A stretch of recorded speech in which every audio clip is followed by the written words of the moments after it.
Can you imagine an average Nigerian forging his certificate? The consequences he would go through, what he would suffer for forging his certificate. Now, there is an alleged issue of continuous certificate forgery in the political class of Nigeria. In fact, don't be surprised that 40% of those in the political offices in Nigeria, the ministers, the senators, some of them have no certificates. Or were we not in Nigeria when somebody contested for presidential elections with a forged Chicago State certificate and the courts allowed it? And he climbed into the office. Welcome to the Diary of a Broken Man, where we dissect political, economic, and social issues concerning our country, Nigeria, and Africa as a whole. As usual, remember to subscribe, to like, to share, and to leave us a comment. Join us in the discussion.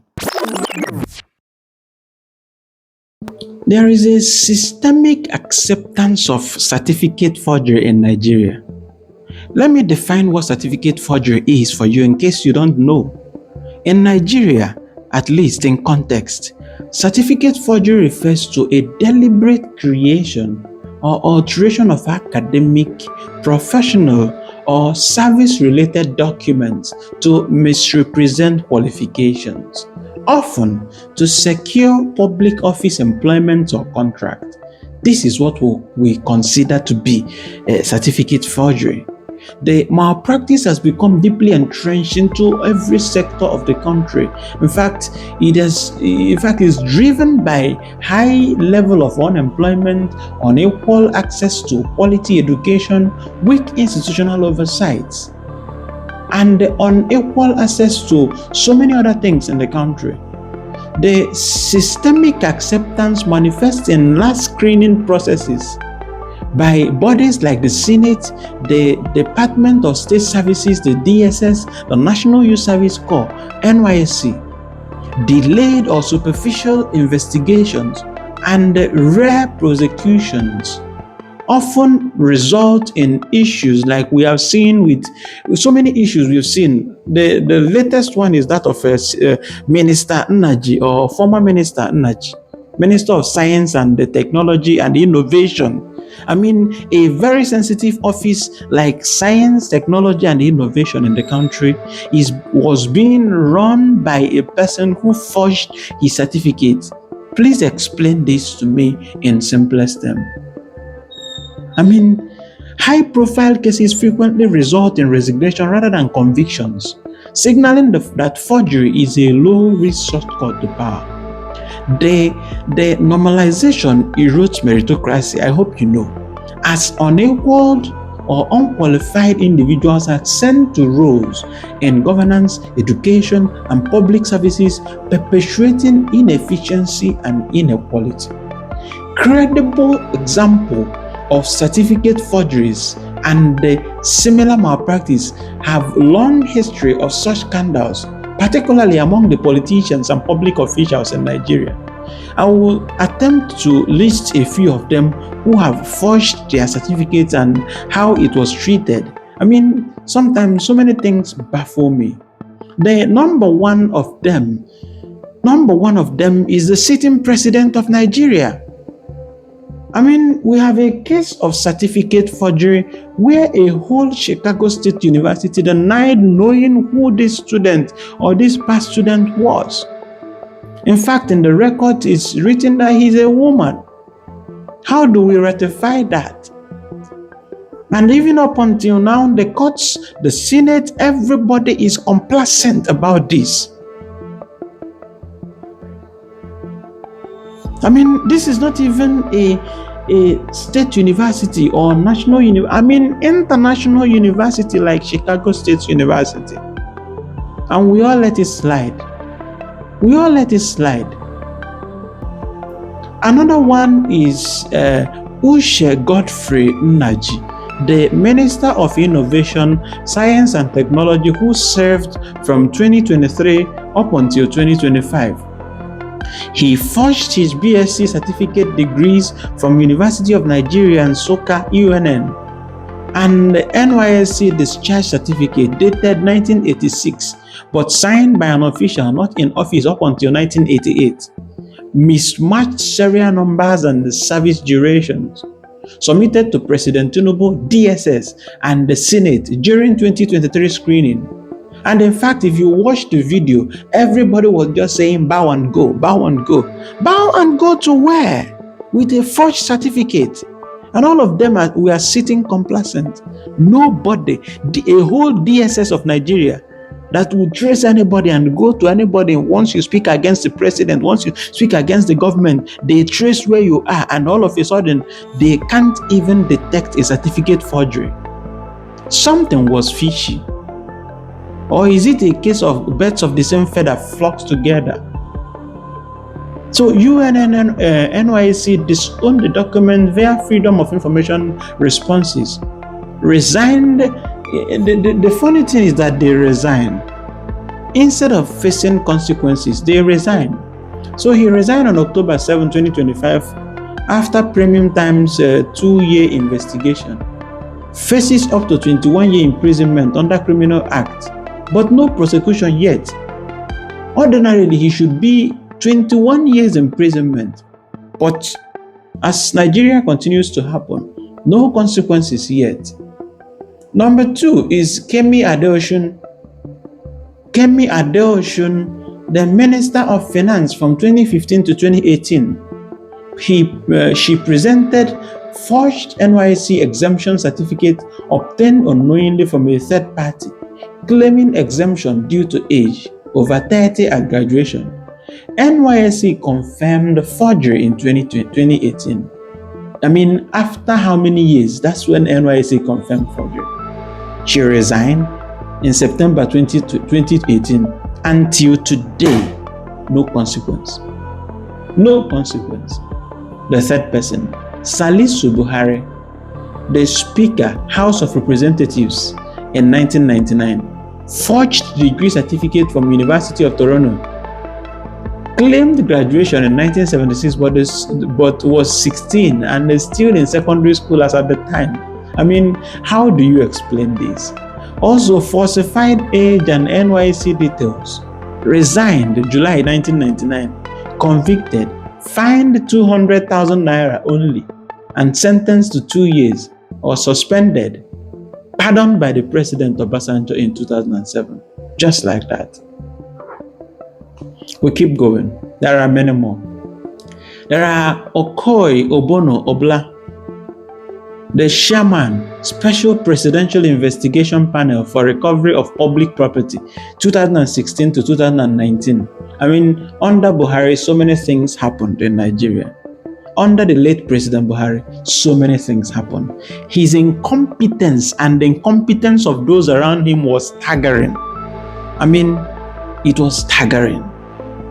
This one forged West African Schools Senior School Certificate, the WASHE, from General Gowon Secondary School.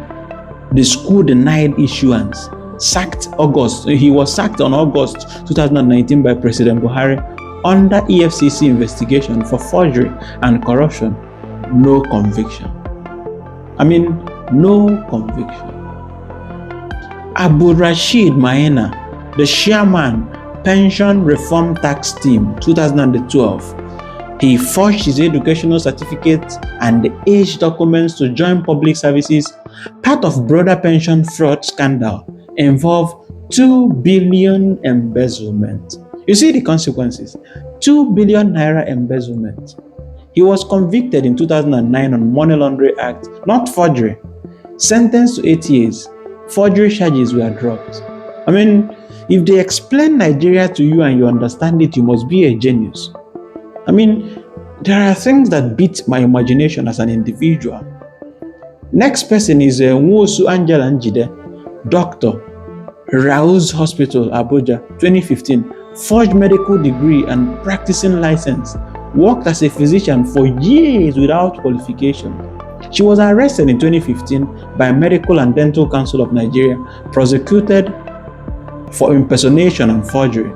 I mean, these are the only people who are prosecuted. They are not in the corridors of power. That's why if they were politicians, nothing will happen to them. Adams Oshomole, who is parading himself around radio stations And there was a one-time governor of Edo State from 2008 to 2016, two times governor, not even one time, was challenged in 2012 election petition for forged secondary school certificate. Opponents alleged discrepancies in the WAEC result. Court dismissed it due to lack of evidence. No conviction yet. I mean, it was staggering that this certificate was forged, but the court dismissed it. Nigerian judiciary is so compromised that you wonder how we got here as a nation.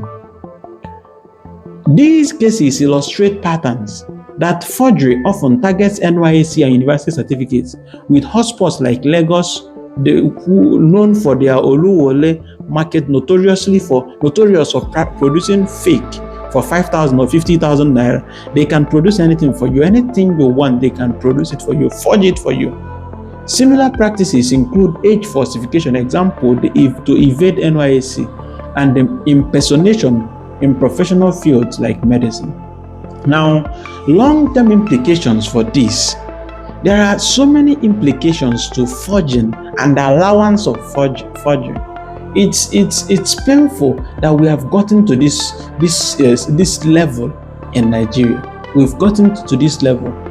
The number one implication is the erosion of institutional credibility and governance quality. Because unqualified leaders make flawed decisions in critical sectors like education, health, finance, leading to policy failure. For instance, a forged credential minister of overseeing innovation, as the case of Nnaji, the former minister, showed, hampers technological advancement, stifling economic growth over decades. This has contributed to Nigeria's low ranking in global indices like the World Bank erase of ease of doing business. And the Corruption Perception Index, as merit-based appointment give way to patronage. There are many other consequences to this. We can't begin to name them, but you know that when the wrong person or an uneducated person enters an office, a sensitive office, he destroys everything with his incompetence and his lack of understanding of basics. I hope Nigeria turns a new leaf. There is a serious problem that we need to address as a nation. To mitigate this, experts advocate digital verification system.